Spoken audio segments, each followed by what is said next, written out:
So let's review. We have a matrix, right? 1, 2, 3, 3, 2, 3. We want to find the row rank and the column rank. That's the dimension of row space, dimension of column space. Find the row rank is easy because we just take the matrix, put it into echelon form.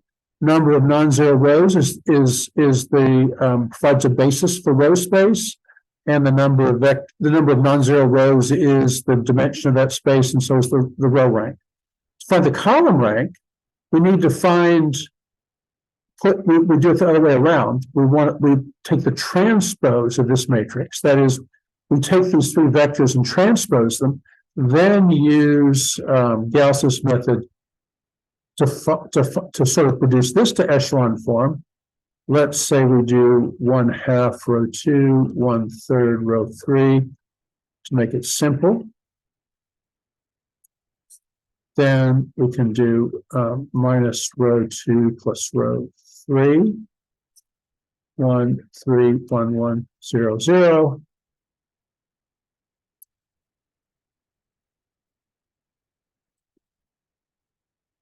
And then finally, minus row 1 plus row 2 to give me 1, 3, 0, minus 2, 0, 0. So therefore, the column rank of A also equals 2. And this provides, then if I transpose back 1, 3, 0, minus 2 is a basis for column space. Now, here's the general theorem. For any matrix,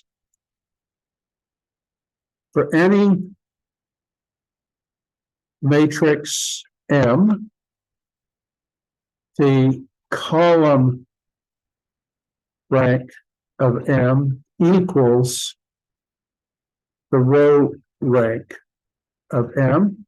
And so we just call each of these, we call it the rank of M, because they're always equal. So we just call it, so the rank of a matrix is either the row rank of M or the column rank of M, because they're the same. It doesn't matter what the matrices are. Now, if you think about that, let's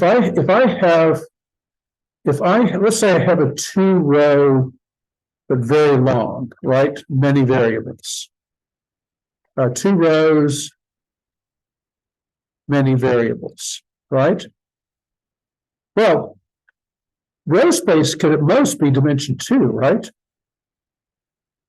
Like if they were like 50, let's say there were 10 variables here. So that's x1 through x10. Well, there's only 2 rows, right? So the maximum row rank can be 2. That means that if the row rank is 2, the column rank is 2, and all of these things, the other variables are going to just produce like dependent vectors.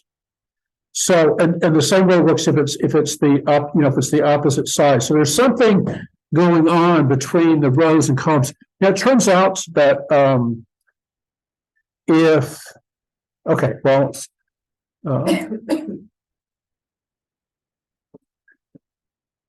okay, so I have column space and row space, column rank and row rank, and it defines here in the text the transpose of a matrix, which is relevant for connecting these two, and then the row operations do not. So the row operations, even though they're messing with the columns, don't change the column rank, right?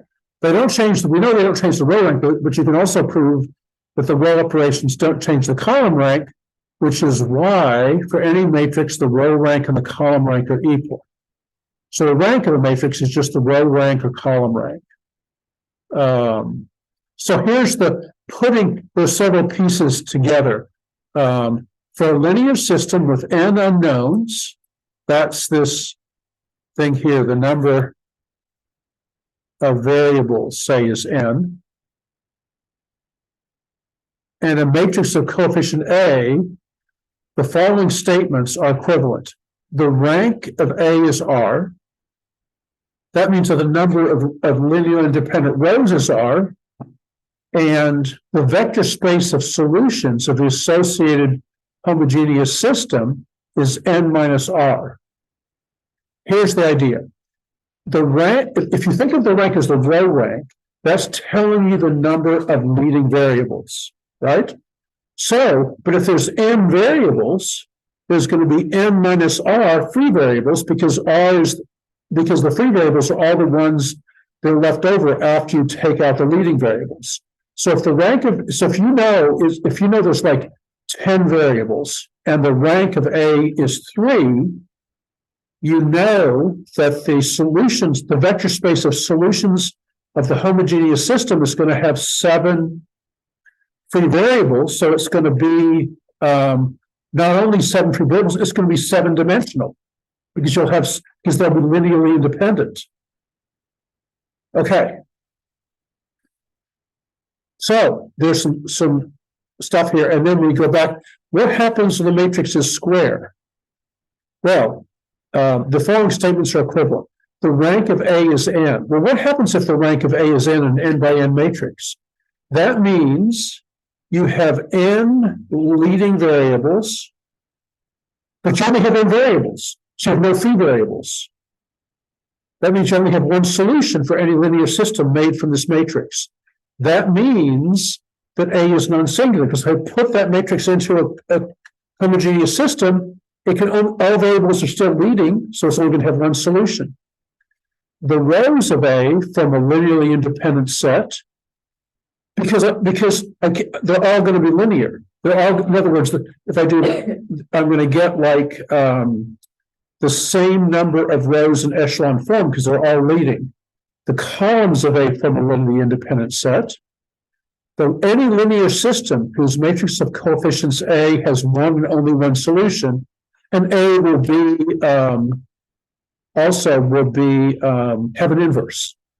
So all these different ways of talking or definitions all are sort of different consequences or ways of saying the same thing. The rank of A is n.